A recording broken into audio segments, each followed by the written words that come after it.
Every veteran has a story of sacrifice, courage, humor, and heartache. Each week, Veteran Story Hour captures these remarkable stories firsthand in the voices of those who've served. Recorded live from the weekly Friday brunch in the Saluda, Virginia studio in Waynesboro. This is more than a podcast. It's a living history, preserving the legacy of America's heroes. You're listening to Veteran Story Hour, Voices of Valor, presented by Saluda, Virginia. Let's begin.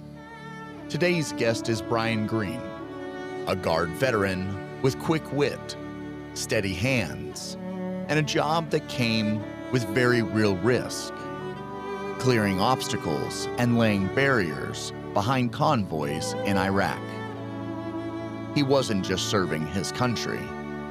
He was serving alongside people he'd known for years, a brotherhood built not just in boots, but in real life. It made the mission personal. It made the laughs louder, and it made the losses harder. Brian's story is full of levity, and it's also full of truth. About the injury that forced him out, about the weight of coming home, and about the kind of leadership that doesn't end just because your orders do. Ladies and gentlemen, Brian Green. All right, my name is Brian Green. And Brian Green, you and I have known each other a hot minute at this point. Yeah. At least for people in my sphere, for who I bother to affiliate with for years on end, it's a very small list. Yeah, it's been 15 years. Yeah, 2010, Yeah. I would have come up into where we know each other's Fishburne Military School in Waynesboro, Virginia. And I was hired August of that incoming school year. Yeah, that was my second year at Fishburne. So we worked together, history department, athletic department right off the bat. Yeah, thank God you were my mentor teacher. I forgot that. That was like, you were as soon as I came in, and I was like, well, all right, so like we need to put together, I need to put together like a syllabus, right, for these classes. You're like, well, yeah. And I'm like, okay, well, what resources do we have? And he goes, well, we've got these textbooks, but these textbooks are over 20 years old. Mm-hmm. So they're more like guidelines. And I was like, all right, well, let's party. And like, yeah, for sure. That's exactly how we got to know each other. Yeah, good times at Fishburne. In fact, you're on that insane thread that's going the last couple of days with all guys that used to work at Fishburne, and people coming in and out of it has just added to the chaos. Oh, yeah.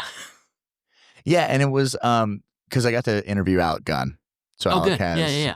Alec is one of the episodes, and my episode has to come out before Alex. Before Alex? Because he's going to have much better stories than I do. No. Every one of you guys all say the same thing, and that's why I enjoy getting to be able to sit down and tell the stories, because it's not nothing to the people that want to hear it. You know what I mean? It's like, it gets super cheesy, but it's always a competition. It's like, and I feel this too, because even when it comes to sports, there are some dudes that I know that were varsity guys that I played with that never really did anything. Right. School was paid for. Like, it all was, and they were a football player. They just didn't amount to what they wanted. It's like, those are the dudes that sell their rings instantly. Like, they don't want to talk about it. They don't want to, we are ignoring it. It's a little bit like Germany, and like, we're not going to talk about 1938 to 1947. Right. It's not, nothing happened. Exactly. We were all just hanging out. Everything was fine. We did not speak about that time. And yeah, so I get that vibe, but no, Alec was great. But where I was going was the idea that it's this connection of why a lot of us keep up with each other. Even guys that we just work together with, there's trauma bonding. You know what I mean? And, Absolutely. And Alec and I talked about that, which is like, no, this trauma bonding of like a staff trying to do this thing, that the only similarities for me is sports. And I'm sure for a lot of you dudes, it's the military side of like, no. Like, we suffered together. Like, we had to deal with some things here, and yeah, like it's why we do stick together. Yeah. And Well, we've had this conversation before, probably more than once, about how team dynamics, whether it be college sports or the military, it it's almost the same. There's always this sacrificial thing of I've got to do what's best for everybody, and you get ingrained in that when you're 18 years old, whether it's in the military or going off to college, and it just kind of sticks with you. And then when you get to your first career, we got really lucky to find that place where several of us had that kind of mentality, and I don't think that place has been the same since we left it. That group of people. no, Yeah. for sure, no. And it's interesting when you think about it, where it's like we were lucky, and we were, right? The reality is we've now worked at several different places since then, and in different roles. And I can say with confidence that nowhere that I've worked had that. What we had there amongst staff, I've never had that level of a connection. And I think we were all the right age, Mhm. and more importantly, at the right time periods of life. Right. Either brand new families, brand new babies, or still kind of getting everything kind of put together. Right. When we think about all of us across the board, and yet athletic background or military background amongst the whole lot. Right. The only people that didn't have that as their background were the ones that never fully fit. Yeah, and we're gone in They a were- couple of years. And Yeah. and there's a couple dudes that I think that are still there, and they never got to feel what it meant to like come all the way into that inner circle, to where it was never exclusionary. It's our charming demeanor and overall attitude that would be like, oh, I don't want to get any closer to that. It's like Right. somebody that just wants to watch the accident, or they want to watch the fight. They don't want to participate in Right. it. And it's like, no, we were like in the fight. Mm. And anyone that was like, I'll just watch this like a horrible accident. Yeah, there were several that came to that lunch table Right. and we're only there once. Oh, yeah. And we're gone. Yeah, Yeah. I guess. And it wasn't anything malicious. It wasn't anything, like you said, exclusionary. It was just there were certain people that fit together and again had that common goal of moving things forward. And there were some people who were just fine, riding it out and keeping the status quo. Did you find, or do you find, as you think about what ultimately leads you to the military, what you get out of that? Like, if we really zoom up like 30,000 foot level, and like, what did I really gain from that experience? Were you a team player, that type of attitude, like before you go into there? Or is that one of the positive results at the end of the day of like what it really means to want to be able to be part of a team? Like, and as you were thinking, I found like my personality was built to be an offensive lineman. It's the only position on the field that could potentially, if you're a center, you can touch the ball every play, but you never watch the play happen. You are never a part of it. It is just the whole game happens behind your back. And your job is almost unrecognizable. If you were like, hey, you guys want to go play football? Like, yeah. Yeah. It's like, okay, well, I just need you to like, just lean against that wall for the next 3 hours. That's all you're going to do. Yeah. And be like, do I get to see if you guys like score? Like, no. Just everything in front of you. Do I get any credit if the team wins? Oh, that sounds right. And for me, it was, well, yeah, no, that was part of my personality was I was whatever the big horse is at Animal Farm, where it was just like, just tell me the thing to do. Right. Let me go do that. If you tell me that's helping us win, then I'm all about it. And if I can make somebody suffer because of the things that I did to them, even better. So I was an easy personality to fall in Right. to that. So it was a total no-brainer, where for me, it's like, no, like we're all together. Like, why would we not just work really fucking hard at this thing and be awesome? And who cares? Right. Who gets the credit? Like, that was always easy for me on the team side. So it was both, because in high school, I wasn't a great athlete. Middle school or high school, I was one of those kids that the coaches kept me on teams because I worked hard. I was going to show up all the time.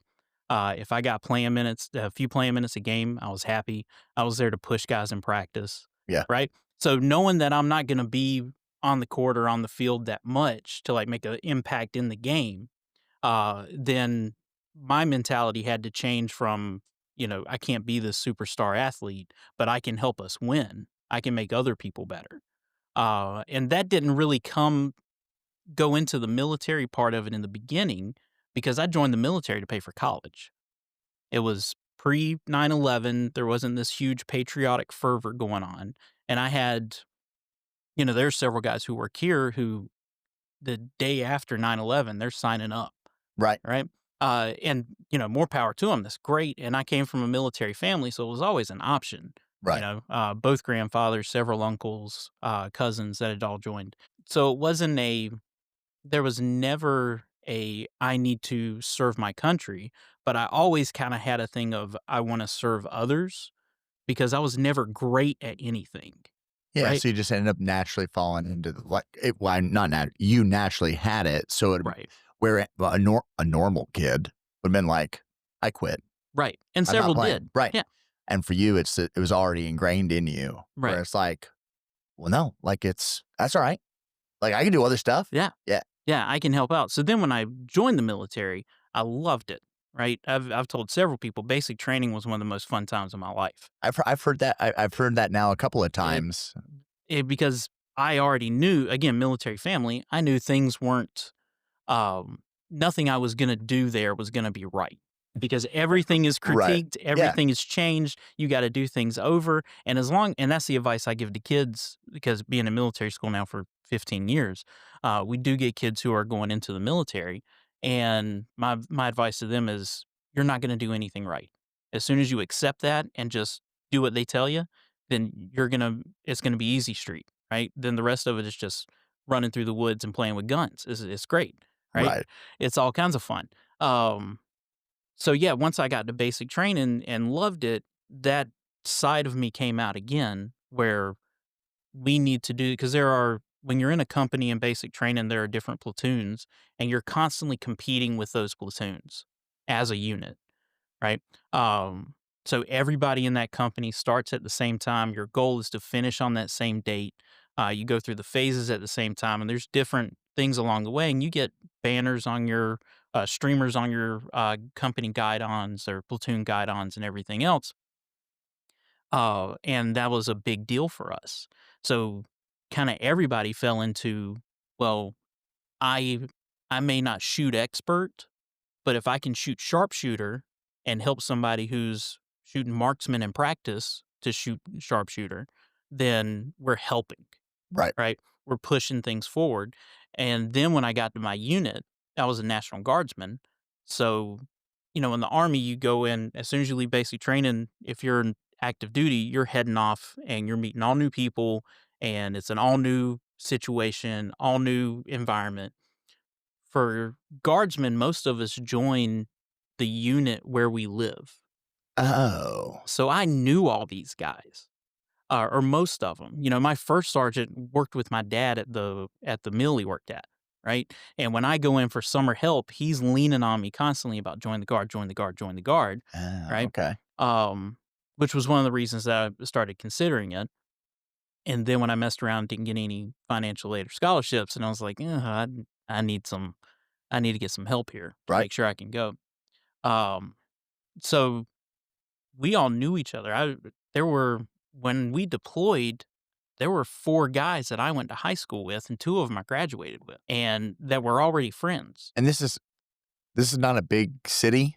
No, this is a small, yeah. No, this is a county in rural North Carolina with 1 high school, right? Right. So that's why I kind of wanted to make sure it was like, oh, because you're from Charlotte, North Carolina. It's like, no. No. This is a small town. And then, I had guys' dads that I knew the guys, and their dads were still on the guard, right?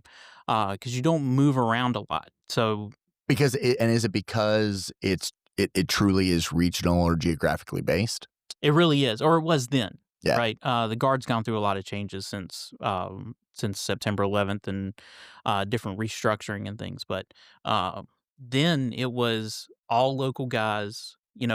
Before the time between I left basic training and before we deployed, I would go in the summer and just show up and say, "Hey, can I get a couple of days of pay?" And they would say, "Yeah," and they'd work up some orders, and I'd go uh, cut grass or paint something or clean something, and, I'd get 3 days of pay because I couldn't really get a summer job when I was in college because we had our 2-week annual training. Right. So in the, 8 weeks I was gonna be home, 2 weeks were gone. Right. And then since I don't have a job, I can go on the advance party a week before. I can go on the party afterwards that stays a week after, right? So I can get paid for those 4 weeks, and then I can go pick up little stuff at the armory. I don't know if they can do that anymore, Right. but the guard was my summer job. And, there were several guys there that kinda did the same thing, and we'd go and we'd stay at Fort Bragg for a week and help load tracks onto trains and, uh, work on stuff and clean stuff and So just work like ranges, yeah. day labor. Yeah, and it was and you bond with those guys then too Yeah. because you're staying in these shitty World War II barracks that are just open bay barracks with bunk beds, and all you bring is a sleeping bag, right? But it's Fayetteville, North Carolina in summer, so it's 112 degrees at night with 90% humidity, right? So you don't use the sleeping bag, you just lay on top of it. But, you know, really you're only there from 2 a.m. to 7 a.m. because you've Right. gone out and gone out with your buddies and had a good time the night before. So that's basic, Mhm. right? That's what you're experiencing. You're kind of explaining how you handle the guard during the summers. But do you ever go anywhere? Yeah, so we went to, our training would take us different places. We went to Fort Stewart, Georgia. Now, what was your job? So I was a combat engineer. So basically, we take down obstacles in front of a moving unit and set up our obstacles behind them. Right. So we're knocking stuff out of the way for infantry to go through, and we're setting up obstacles so they can't be followed. Brian, I don't know a whole lot, but I do know from what has been shared with me about anyone that's fighting in the Middle East specifically, the last group of people you want to be is the people in the very front removing obstacles. Yeah. That seems like, because we all learned, right? And I never can remember if it's the contraception item that goes inside of a female or if it's the explosive device that is left on the side of a road. Right. UID, IED, right? Yeah. We all learned what that word was. Yeah. Because our dudes were getting blown up. Right. Yeah. So, so when we found out we were getting deployed, I still feel horrible about this. You get this sick sense of humor when It's what why you've been privy to, and probably why we get along so well. it's exactly why. I see. The problem is you all have the excuse of like dealing with death. You're just unstable. I just came out this way. So my mom said, well, what are you gonna do over there? After I found out we were getting deployed, and she said, well, don't you guys look for landmines? And I said, yeah. She goes, how do you do that? And I plugged my fingers in my ear and closed my eyes and started stomping my foot. And I thought it was hilarious, but she cried a little bit, and I still feel horrible about that one. But yeah, so we get deployed. We find out about it 03. So I leave school, and But hold on, you don't get deployed until 03? Right. When did you join? So I joined in 2000, August of 2000. Holy smoke. So you truly get to see the last vestiges of what the military looked like pre 9/11. Right. And then immediately what the response was. Right. Yeah, so 9/11 hits, and we all know each other, like not just from the guard, but we're all friends outside, Right. outside of work. If you want to put it that way, like similar to what we were doing at Fishburne, right? So immediately we're getting calls and there were no text messages then, but people are calling up and saying, "Hey, what's going on? What are you going to do?" And my immediate thought was National Guard. We do hurricane duty. We help with crowd control at things like that kind of stuff. So I'm thinking, Yeah, I'm going to go to New York and I'm going to run heavy equipment and start clearing out rubble. Yeah, right? my grandfather was in the National Guard, and he helped walk the kids to school when they were desegregating Right. schools. Like that was Yeah. his job. So that was where my mind was. Yeah, I never go even thought we were getting deployed and sent anywhere. So that was '01. So I went to school for a semester in 2000. August of 2000, I joined. I don't ship out to basic training until January. So I decided to go ahead and go to school for a semester. So I go to UNC Asheville. Um, the next semester, excuse me, next semester in January, I leave. I get deployed, or I go to basic training. Right. I come back to school the next year. I do the whole year. I do the semester of the next year. So that's um, so '01, '02, '02, '03. So toward the end of '03, that second semester, actually is my 21st birthday. I get a call from my first sergeant and he says, "Hey, we're gonna get deployed. We're going to Iraq." And I Having not been deployed up until that point, like it's happened now. right. Like has Bush said we've won everybody yet? Has that No, happened? not yet. So I mean, Yeah, it's coming, right? It's like coming. Yeah. so at this point, you'd have to have thought, oh, we're not gonna get. We're obviously not getting deployed. Right. Yeah. So, Afghanistan was first. So all those guys go, Operation Enduring Freedom, all those guys go into Afghanistan. And that seems to be going quickly. And um, it's not until I think almost a year and a half later that Bush says, "All right, we're going into Iraq." The Axis of Iraqi Eagle. freedom. Yeah. Um, So, but then that first push goes through, right? And it seems to be going well. So we're not thinking anything of it. Um, like we watched on TV the statue come down, the fall of Baghdad, all that good stuff. People beating the statue with shoes and Yep. all those things in a dorm room, right? So I'm thinking it's not going to happen, but nope. Get that phone call. I can. It's a vivid memory of my girlfriend at the time and I were sitting in her car. We had just driven back onto campus from going out to dinner for my birthday, and my phone rings. Right.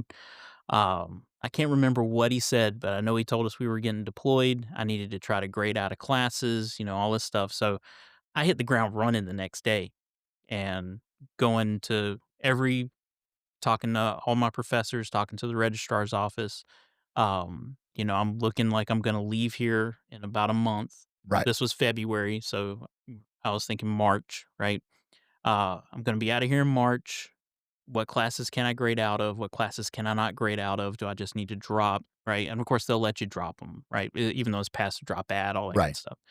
The government forcing you to go fight Yeah, war. they're a little more lenient on that. That's a little bit different. So there were a couple of classes where the professors were like, "No, you can't grade out, but you can just take it.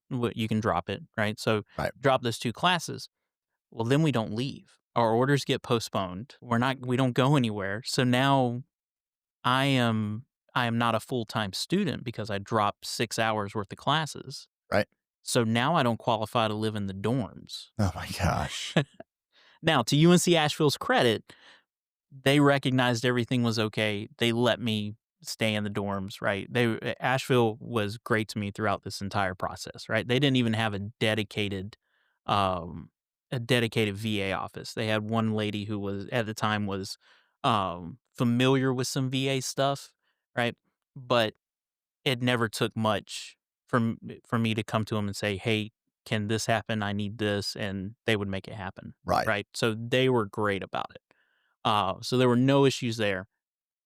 But still, that's a little bit stressful. So then over the summer, we go to Fort Irwin, California, for desert warfare training. Sure. Right. The National Training Center. And while we're there, they're like, "All right, we're leaving in the fall." And I'm like, "Yeah, right. I'll believe it when I see it." Right. We've been down this road. They're like, "Nope, you need to withdraw from school."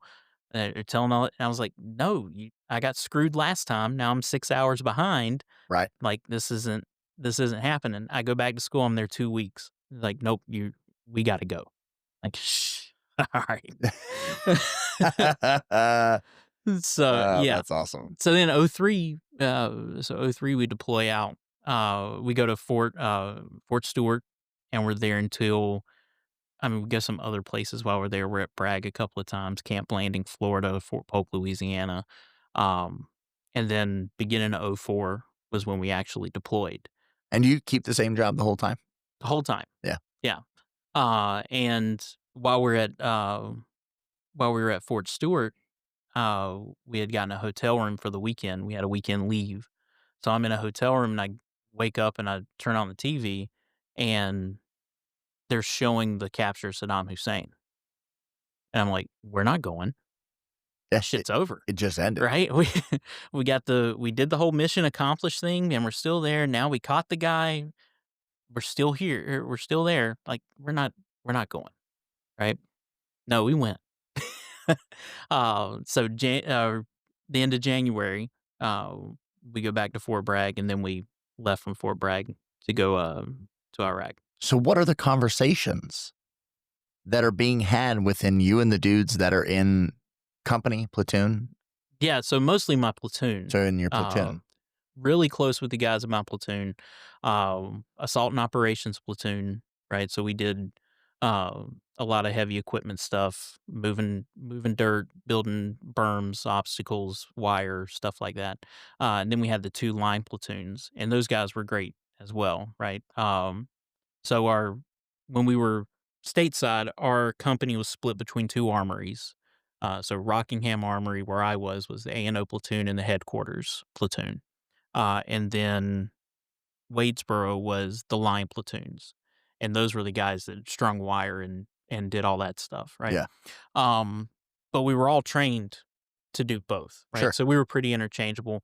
And again, it was a kind of a geographic thing. All those guys lived around Anson County. All the guys in Rockingham lived around Richmond County. And there was some crossover. Guys wanted promotions or whatever. They'd have to go to another one if something wasn't open there, Right. So yeah, those conversations were avoided. Really? Really. Like every once in a while it was, and we got this was the beginning of the age of misinformation. Well, right? that's what I'm saying, right? Like that, I'm not even alluding for you to be on the ball that there's misinformation going down that's Right. tied to this. Yeah.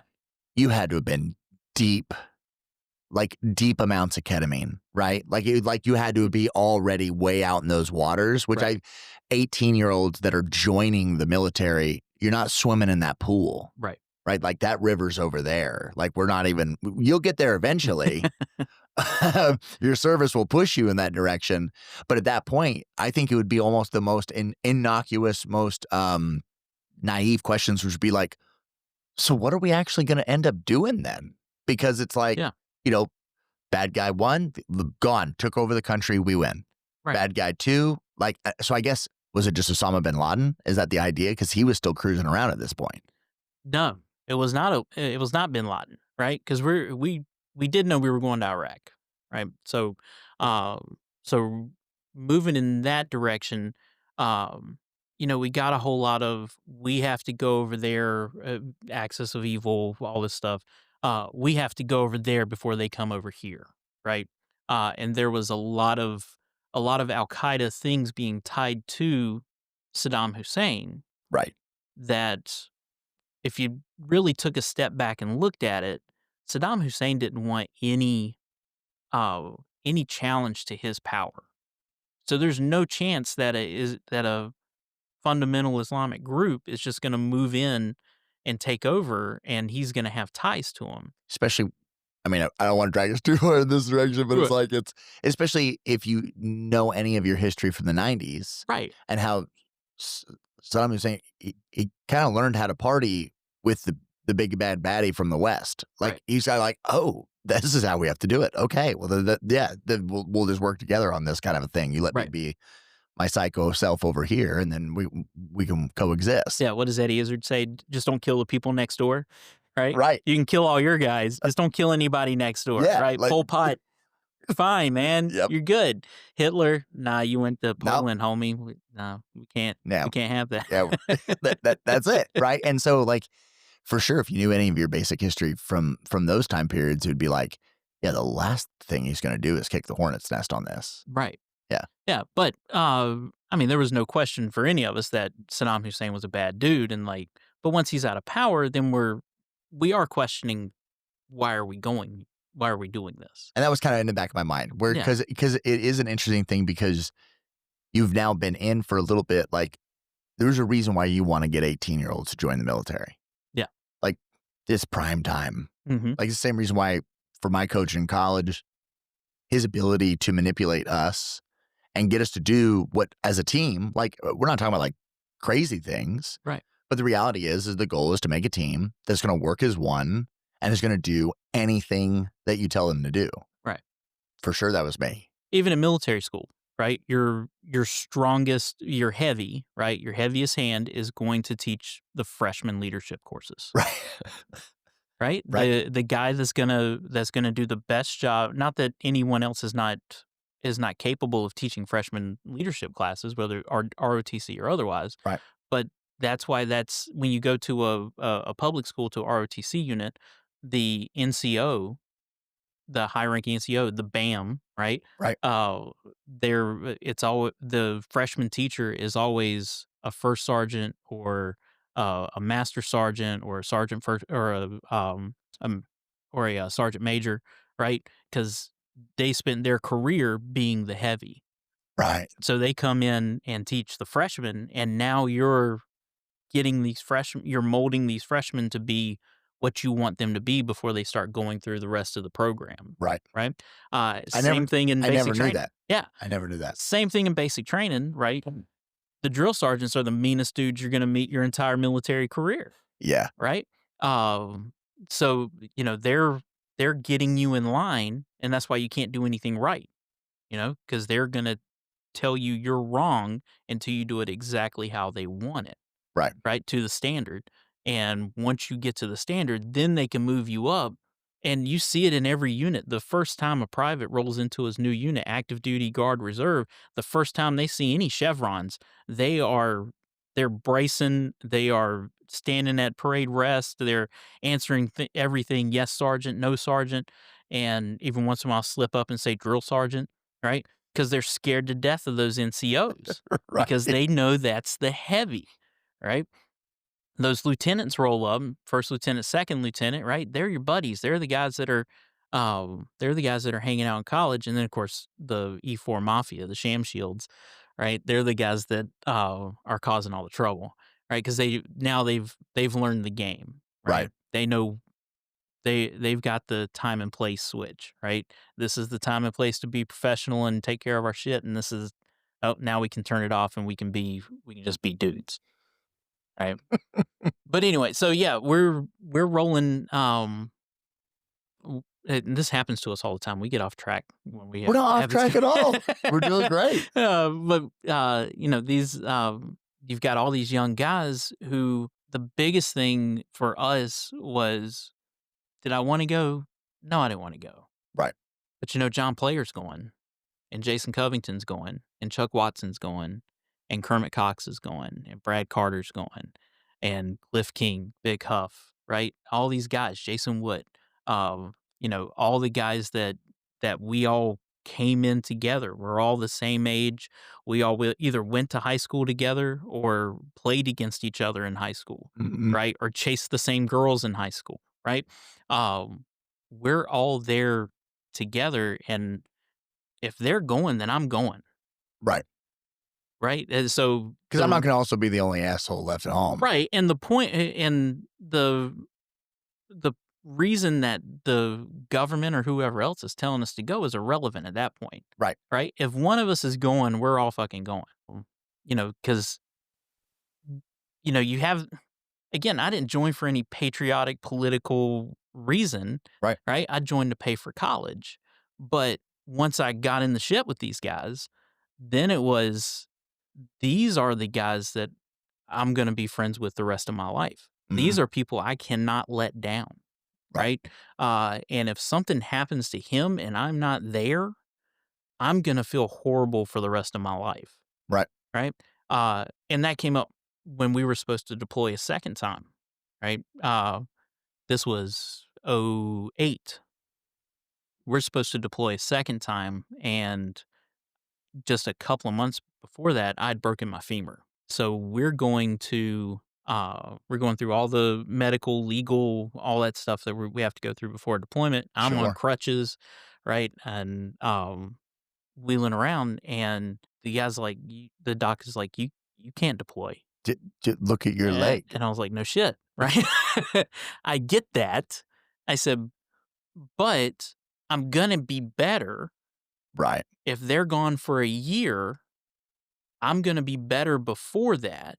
I can go then. Because, I mean, we had guys that had that happen. Either their wife had just had a baby right Sure. before we left, so they came a few weeks later, right? Right. Or they were getting some kind of medical issue taken care of, and they showed up, a couple months into the deployment. So you right? knew you had precedence. Right. But I guess too many people had taken advantage of it, or had not done what they were supposed to do. Right. And they were like, nah, can't go.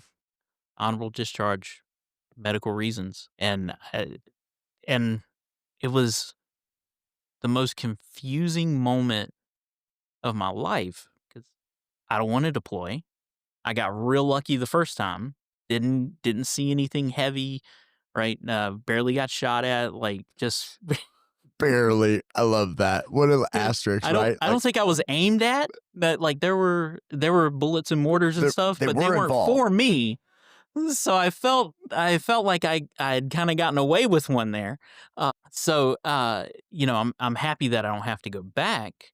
But then sitting out in the hallway in line are those same guys that I just named off, And you were not going with them. and I'm not going with them. Yeah.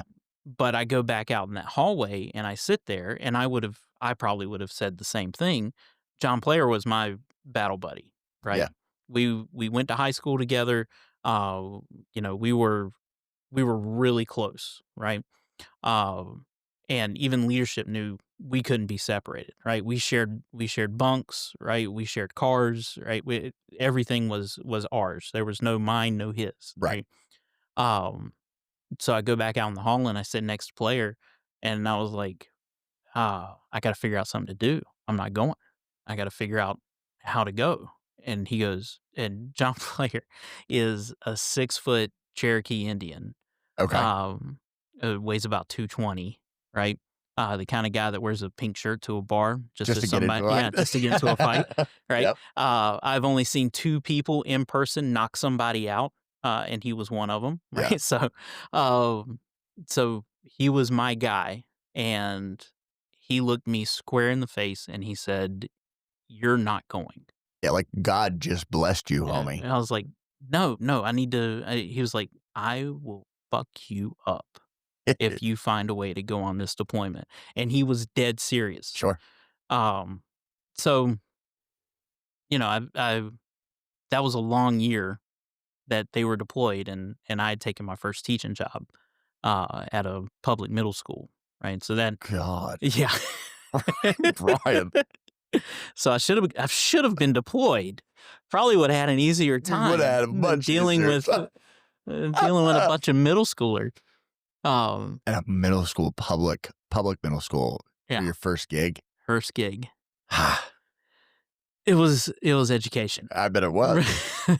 um, Deployed in a different way. yeah. So, but yeah. So that was the weirdest part. But again, at that point, you don't do it for whatever they're telling you you're doing it for. No. You're doing it for all those guys. Yeah. Same thing with football, right? The guys in the locker room Mhm. are who you're going out and winning for. And that's why those guys who never played could sell their rings, right? Because that wasn't the attachment for them, right? Sure.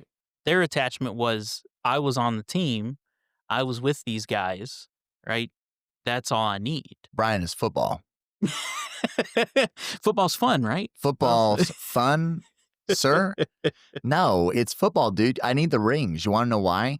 CTE is a real thing, man.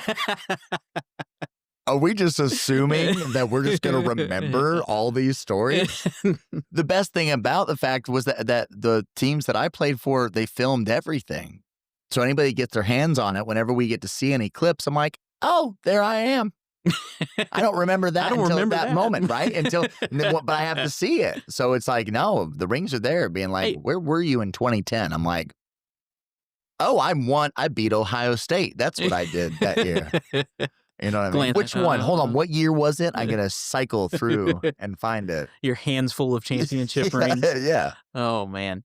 Well, if it makes you feel any better, it's not all CTE. Some of it's just getting fucking old. Yeah, for right? sure. So and one of the times that me and Player were hanging out, we were talking about, we're reminiscing, hanging out, Yeah. whatever. And of course, deployment comes up or whatever.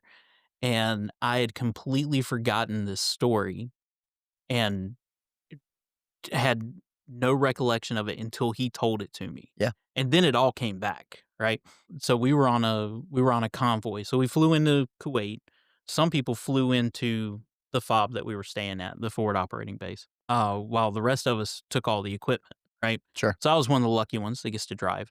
So of course Player was with me. He was my co-driver. So I'm driving this huge truck. It's called a Hemet. And it's got, I feel like we were carrying all of the munitions for the entire FOB. Oh boy. So we have ammo, RPGs. So if the truck breaks down, right, we're pretty set. Yeah. We can hold them off for a little bit. For a hot minute. Yeah. So hopefully they don't get their hands on it, right? Right. But anyway, we load all this stuff up and we're rolling through from Kuwait to the Diyala province of Iraq, which is up toward northeastern Iraq, up toward Iran, the Iranian border. Sure.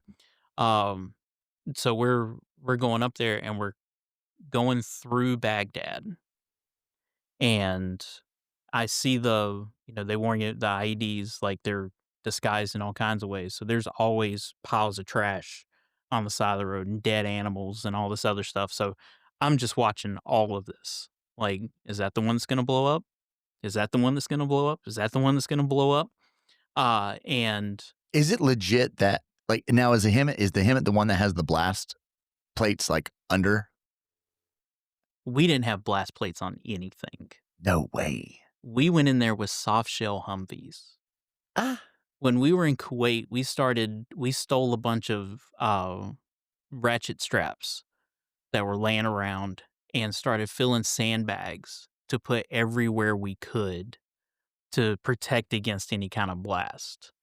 So the entire floorboard under my feet, except where the pedals were sandbags. And I had them strapped to the front, just wherever we could. And that was a big thing because my parents joined with a bunch of other parents and spouses and stuff, and were saying, this is not safe. How are they using the same equipment to drive in Baghdad as they were using to go get gas in Rockingham? Right? This isn't how this should go. Well, especially once you see one of the tank-like vehicles that have the blast plates that allow the explosion to disperse out. Like, it's once you see that, be like, well, why doesn't my baby have that? Why does he have to ride a bicycle? We didn't even have up-armored Humvees, right? Yeah. So anyway, we're rolling through Baghdad, and this is right on the heels of the Jessica Lynch thing. Do you remember that? I do not. So this is Jessica Lynch was West Virginia National Guard. They had gone on a supply run. She was in a convoy, and they had gotten separated from the convoy, and she was captured. Now she was saved, right? So the main thing for me was I'm not getting separated, right? I've been watching NASCAR since I was 4 years old. I'm gonna drive the hell out of this thing, right? Plus, you don't want to break down, right? You're essentially operating the largest explosive device arsenal. Yeah, like here's your IED, guys. Like if this thing breaks down, we got just light a fuse. Yeah. So we're moving through traffic in Baghdad, and there's this car next. They switch lanes in front of me, and there's a car next to me that is not moving, and I'm yelling, and I'm hanging out the window, telling him to move over, everything else. About that time, he's not moving, and I grab a 9mm pistol and point it straight out the window, and he looks up one more time, and he just about wrecked, like scared the crap out of him. And I had completely forgotten about that, right? I'd never pulled a gun on anybody in my life until that moment, which is probably why I forgot it, right? But players got it seared into his brain. Player loved it, Oh right? yeah. He's of course since he's the passenger, he's pulling security on the other side, but he's also the DJ, right? So we've got the disc man with the anti-skip, right? Oh yeah, the anti-skip. Right. Yeah. I love that. With some poor burnt CD that Yeah. has just the most eclectic mix of garbage music that you've ever heard, right? It's probably Big Pun, followed by Creed, followed by the Stones. But that's what I would love. I would love players like memory to be like, and as soon as X is going to give it to you, came on, Brian just pulls a 9mm. Yeah, just carjacking some poor Iraqi, right? Just the ultimate road raid, just pointing a 9 out the window at him. Your kid's just like, Daddy, what is road rage? That's when somebody gets upset, but you got to make sure. What's the worst case of road rage you've ever had, Dad? And be like, well, I did pull a gun on a guy. But yeah, so that was one of the time. Another time we were speaking of the DJ stuff. As soon as we roll out of Kuwait, we're passing over the border, and as soon as that's going on, Back in Black is playing, right? And player thought that was the coolest shit ever, right? So we're rolling doing that. So we're doing that. There was one time I had to run somebody off the road because it was a 1-lane road and they were trying to come the other way. And a car had so I run them off the road. The car in front of them just kind of moves over and gets in between the vehicle in front of me. Which feels like a no-no. Feels like a no-no, but then they had a Rolling Stone sticker and Painted Black was playing. So, right, it felt like it was okay. Like a God wink. Right. Came out of nowhere. It felt like it was okay. Just to think, man, like just as, like, I'm not even afraid of our military vehicles when I see them on the road. Right. When you see just a whole group of Humvees, they're all cruising, right? They're going to wherever they're going. But the last thing I would be like is, no, I'm going to hold my ground. And they're not even my bad guys. Right. Well, we're not technically like the good guys kind of cruising around, just like throwing people off the roads. But at the same time, be like, I am not just going to stand here and be like, no, sorry, I can't move. What's going to happen? You're moving. You're moving. You're moving one way or another. Yes. You will move or you will be moved. Yeah, exactly. So yeah, we had the vehicle behind us was the battalion chaplain. Poor guy. And we had watched all the Rocky movies, like hanging out in the barracks, right? Sure. You don't have cable or anything, so you're just buying DVDs, right? So we had watched all the Rocky movies, and Rocky 2, before he goes to the fight, he pulls up to the house of the priest and he's like, "Hey, Fada, hey, throw me a blessing," right? So every morning when we're loading up on this convoy, Yep. me and player standing on the back of the truck, "Hey, Father, throw us a blessing," right? And he goes, and one day he pulled us to the side. He goes, "Pray for you boys every day, but Green, I'll tell you, I pray for all those other guys on the road more." This is watching you do all this horrible stuff. Oh man. So yeah, that was you want to say good times, but it is though. It is. Like it's because those memories, right? And I think this is a good spot to even get ready to close on. That it's like that shared trauma is what gives us the bond. Right. But very, very rarely, right? And we've all you have to have dark times and not, but like very rarely is the trauma the memory. Right. The bond and that feeling of closeness, that's what the horrible shit was all about. Right. But thank God, right, through that trauma, the development of sick humor, the development of that brotherhood, it's like those are the memories. Coping mechanisms? I think that's exactly what it is. I think it's exactly what it is. And I think that's a good way to call it out too, because there's some dudes that weren't able to translate that trauma into a coping mechanism, or the coping mechanism they chose was way more self-destructive than dark-ass humor. Yeah. And we all kind of went through that. I drank really bad when I got back. I'm not really sure if it was, part of it may have been just being away from the guys, Sure. right? Who I still saw almost every day. Like we still hung out a lot once we got home. Because again, we all lived there, right? We all come home and we all live in the same community within, a couple of hours of each other, Hmm. right? Um, so yeah, one of the things we used to do is we go to Jason Covington's house and watch Family Feud every afternoon. I don't know how that became the thing to do, but Steve Harvey did it for us, I guess. Hey, I don't know. But yeah, we'd sit there and watch Family Feud and hang out and do whatever. We went hunting, stuff like that. But it was strange because you get home at night. You live in a rural place like that. There's not a whole lot of nightlife. So sure. you're not just going out and, some guys had families or, I still lived with my parents. So, Right. we lived in a 3-bedroom trailer. So it's not like I can have 6 guys come over and just hang out till 2, 3 o'clock in the morning. Yeah, you not know? unless you're sitting on sofas out in the front yard. Right. But don't keep Don Green awake. He's got to go to work. He gets up at 5:30 to go to work. And now that I get up at 5:30 to go to work, I understand. Yep. Right. But, it'd be late at night and you're still adjusting to the time change. And, you just find ways not to think about things or to kill the loneliness or whatever. Now, luckily, I had a great support system. I had to hide drinking from my parents Right. when I got back, right? Because I did feel ashamed of it, right? And I don't want my parents to think I'm a drunk, right? Which I was 22, 23 years old. I'm sure I could have what were they going to say to me if I walk in with a 6-pack of beer or a bottle of Jack Daniels or something, right? Right.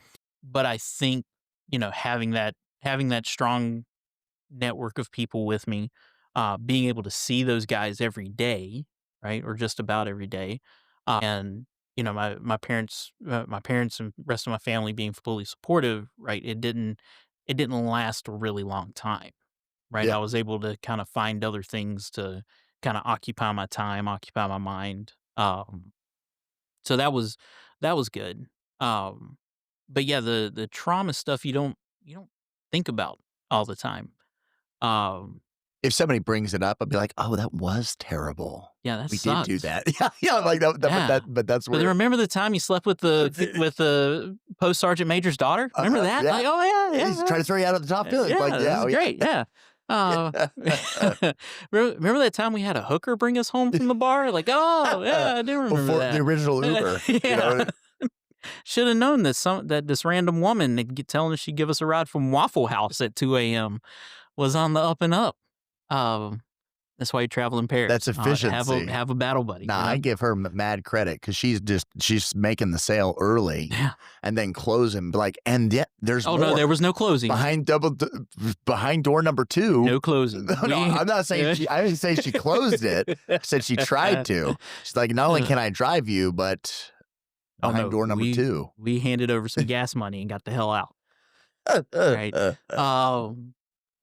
Yeah. But yeah, I'm doing some getting my VA rating now because I'm having some physical issues, right? That's service related. Nothing huge, right? But just some stuff that, if I can't do what I want to do, right? If I need to have my shoulder, for example, right? Yeah. Messed up my shoulder. If I need to have surgery on it later, Yep. right? I don't want to pay out of pocket for that. Like the VA should pay for that, right? But I need a VA rating to kind of get that ball rolling. Yeah. So I've been working with this group, and I'm kind of going through stuff, and the guy's like, "Well, tell us what's going on," and he's asking a bunch of questions about some things, and we get to the end, and he goes, I said, "Yeah, so I'm not looking for a lot. I just want to be taken care of, right? If something goes wrong and, burn pits, right? I was exposed to burn pits, right? Sure. If cancer comes from that, right, then I'd like to be taken care of, And make right? sure your family is taken care of. Yeah. So I need a VA rating for that. So I'm like, nothing, nothing big. And the guy gets done with the interview with me, and he goes, "Brian, these things are not normal." What? And my wife's been telling me this for years. God bless Sarah for hanging out with me for all these years now, since '08. But yeah, just he's like, that's not just aging. That's not just what normal people go through as they get older, He's like, you've been exposed to some trauma. You've been exposed to, you have some physical ailments that other people don't have, right? And if they do have them, it's not for the same reason. Um, and it kind of took that third party because my mom and my sister had said, you were a different person when you first came home. And, Sarah says, you shouldn't, you shouldn't be taking 800 milligrams of ibuprofen 3 times a day for a headache or for your knee or your ankles or feet or whatever. Um, that's not what normal people do. And I'm like, yeah, and no, it's fine. It's fine. Just kind of push to the side. But when that third party person goes, that's not normal. And it's like, oh, right. Uh, and that it really hit me after I got off the phone with the guy, Yeah. right? To the point where I was almost in tears. Like, what have I just thinking, like, what have I been putting myself through? Yeah. And then what have I not been supporting my friends with? Right. And that weekend, that was like on a Thursday. By Sunday, I had called like 3 of my guys and been like, hey, are you experiencing this? Is this something that can I help you with this? And of course, before I could ask them if they could help me, they were giving me advice on what to do. Yeah, because yeah, dude, we had this a decade ago. Right. Yeah. We've been working on this for years, man. Welcome to the party. Yeah, right? exactly. Because I never saw myself as like a tough guy. I'm not like I'm just a dude, right? But I also see you as being the dude that just, I don't want to be a bother. Right. Just I'll be helpful. Yeah. And I'll keep my mouth shut. Yeah. And so, but if my feet hurt, then my fucking feet hurt. Who cares? Right. Right. Like, if my shoulder's hurting, you know what? I'll relax for a couple of days. And Yeah. when we were working out a lot, like I'd have a day where my shoulder, I was like, I'll just go lighter weight today. It's fine. So I figured out that was the wrong thing to do.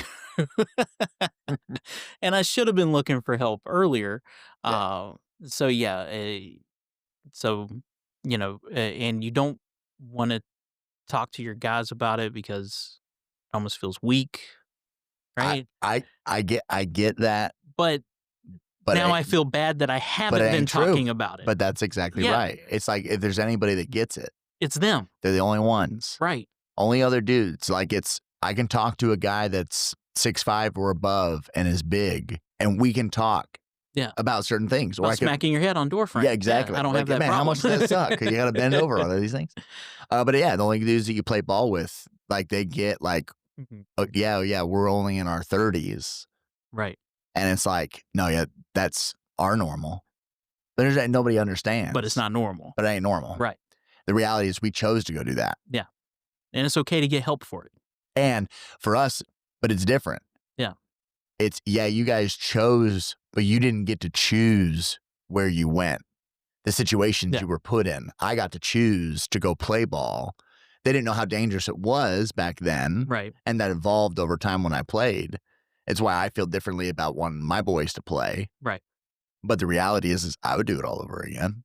Oh, 100%. And that I didn't want to get out when I got out. Right. Right. I wanted to be a drill sergeant. Right. I wanted to put more people through it. Yeah. Right. I wanted to get to the point where I was an E5 or an E6 and then go to drill sergeant school and be a reserve drill sergeant. Right. Yeah. I thought that would have been the tits, man. That would have been great. And encouraging people to go through the same crap that I went through, which probably isn't the best thing to do now looking back on it. Yeah. But now, when I talk to these kids about any of their athletes or guys that want to join the military or otherwise, because I was around college athletics. I didn't play, but I was around working for the basketball team at Asheville. Yeah. And I see guys that, they have knee problems now because all they did was jump for 20 years of their life. Yeah. Right. You see those dudes' feet and stuff, Yeah. man. It's like, holy smokes. Yeah. And guys that have to there are certain things you have to deal with being large that I don't have to deal with. And you don't see a whole lot of 300-pound 75-year-olds walking Right. around. So now I'm much more cautious about talking to kids about what they're going to do with their life and not trying to talk them out of anything, right? We get a lot of kids here at Benedictine that go off and play college football. Sure. And, I don't try to talk any of them out of it. No. But just making sure they understand, do things the right way. Take care of yourself, take care of your body, eat right, make sure you're stretch for God's sake. Just Right. stretch because we never stretch. No. We just, it's practice. Let's just go. Thank you for listening to Veteran Story Hour, Voices of Valor, presented by Saluda, Virginia. We're honored to share these real stories from real people, veterans, family members, and community leaders who served in all kinds of ways. If today's story resonated with you, we'd love for you to leave a review, follow the podcast, and share the episode with someone who needs to hear it. Every listen helps keep these voices alive and heard. New episodes drop twice a month, so stay tuned. We've got more stories coming your way. Stories of grit, grief, humor, healing, and the kind of truth that sticks with you. Until next time, take care of yourself, check in on someone you served with, and keep listening.